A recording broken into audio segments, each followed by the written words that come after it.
In Tech Watch, soon we will learn whether or not former President Trump will be able to get back on Facebook. So go home. We love you. You're very special. That video where the former president addressed rioters at the Capitol and another post where he said that he won the election in a landslide are the posts that earned him a ban from the platform and on Instagram. Facebook's Oversight Board will issue its ruling tomorrow morning around 9 Eastern. So for more on this, we want to bring in Carol Cadwalader, who is in London. She's a reporter for The Guardian and a member of an independent organization called the Real Facebook Oversight Board. So glad that you are joining us now. So can you please explain the difference between Facebook's Oversight Board and the board on which you serve? Yes, thanks so much for having me. So basically what happened is that Facebook, to deflect attention essentially from the terrible harms that we see being caused by the platform, not just in America, but across the world, set up this grandiose body called the Oversight Board. And it's appointed everybody on it, it's funding it, and it's set the terms of reference for what it can have oversight on, which is in fact very, very little at all.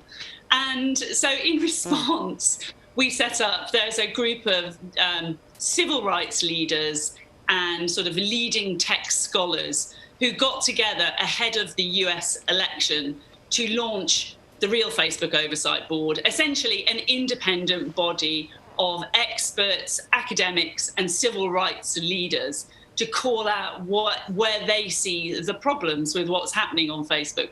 And ahead of the election, that was very much that we could all see the fact that Donald Trump was using Facebook to undermine and subvert the election. And they warned and they warned and they warned.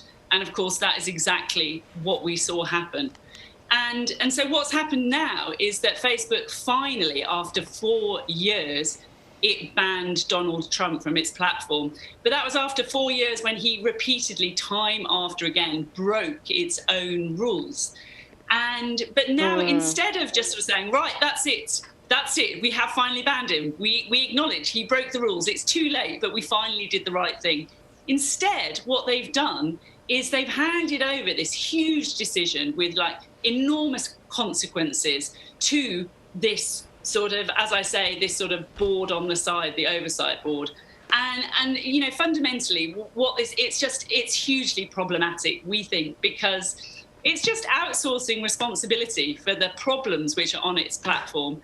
But it's kind of whitewashing these decisions through this body of experts who essentially, have very little power.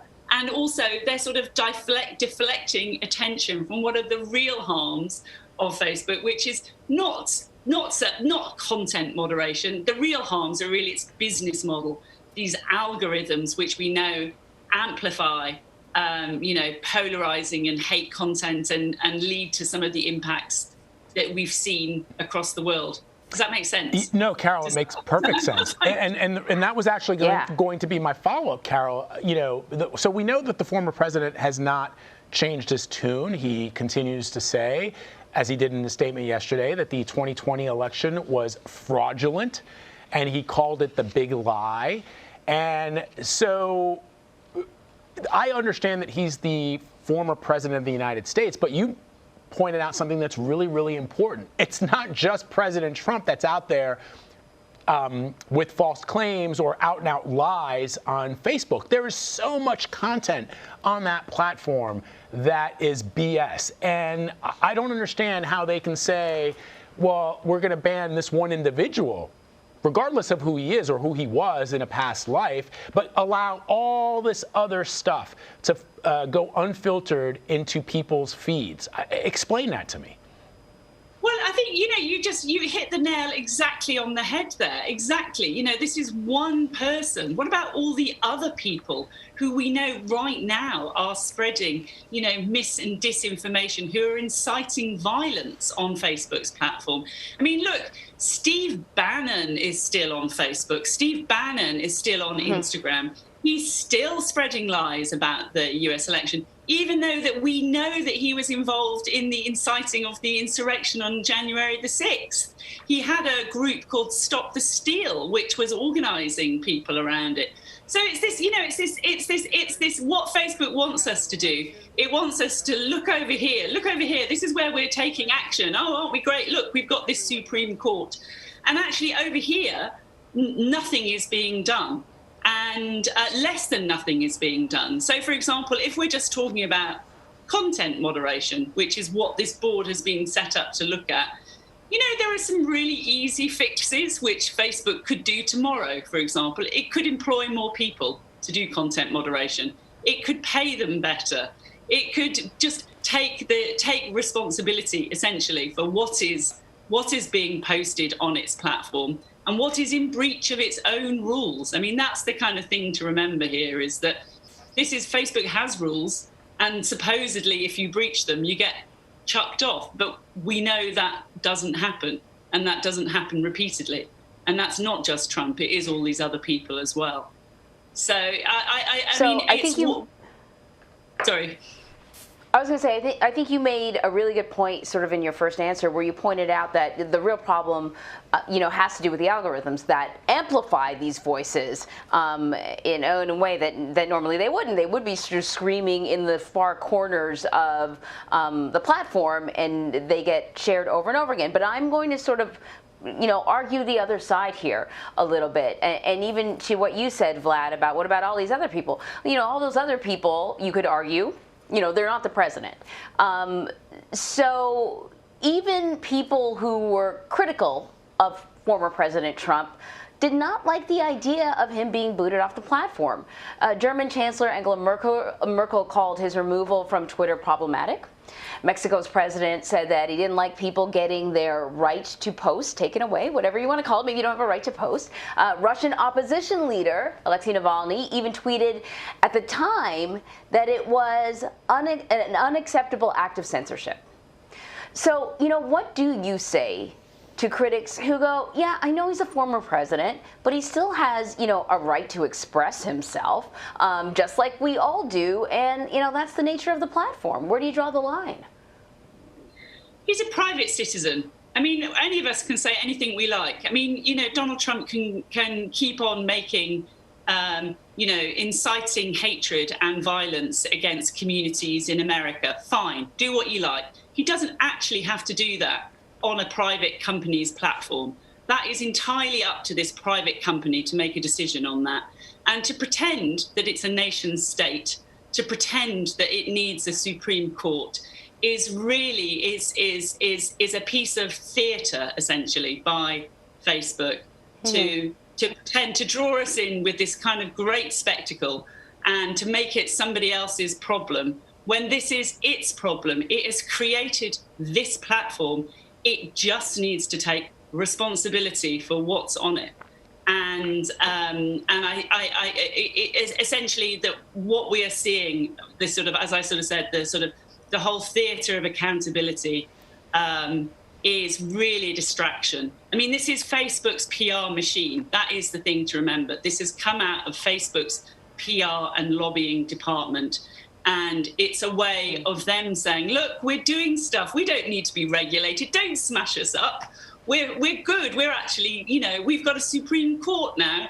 And there's like these amazing people on it, which there are. There are some really amazing people on it. But it's I think the thing to think about this is that if Big Tobacco set up the Independent Tobacco Oversight Board and they decided who we should be selling cigarettes to, I think we can all see there's a bit of a problem there, and that probably isn't the solution. So we've really got to think about this in the same way. And this is a funded and appointed body by Facebook that is essentially whitewashing the most difficult, politically contentious decisions it has to make. And it's doing this to avoid criticism. That's, this is the whole intention of it. Yeah, no, it's an excellent point, too. And I think oftentimes... criticism and responsibility. oftentimes people, you see a lot of reaction from what we're talking about, with people saying, well, the president's First Amendment rights are being stifled, or his freedom of speech is being stifled. But as you point out, Carol, he's free to say whatever he wants, wherever he wants. But just like I can't go into a department store and start reciting Bible verses at the top of my lungs, or singing Hound Dog at the top of my lungs, or the Gettysburg Address, without the store saying, look, this is not where you're allowed to do that. Go do that outside in a public space, not in a private space. I think that's the argument. The president's freedom of speech is not being stifled. It's just his ability to post lies on this platform. Yeah, I mean, exactly. Yeah, and I think let him carry on. Oh, sorry. Mm-hmm. Well, I was just saying, you posed some really good questions, I think, about the Oversight Board, that if it's completely funded by Facebook and its parameters are sort of informed by Facebook, or sort of designed by Facebook, then how can it be completely independent, which is how it was kind of pitched. Yeah, I think so. I mean, exactly. And I really think that if Donald Trump wants to continue being a white supremacist, well, then that really is up to him. But it's not up to us to, we don't have to repeat those phrases, do we? We don't have to broadcast that out to all of our friends. And it's just exactly the same thing with Facebook. It doesn't have to either. It's a private company. It's not a nation state. It's not bound by the Constitution. And to pretend that it is just completely absurd. And I think it really tells you sort of, what you need to know about how Zuckerberg sees himself in that sense, and how Facebook positions itself, that somehow it is bigger than a nation state. It is bigger than the laws of the land.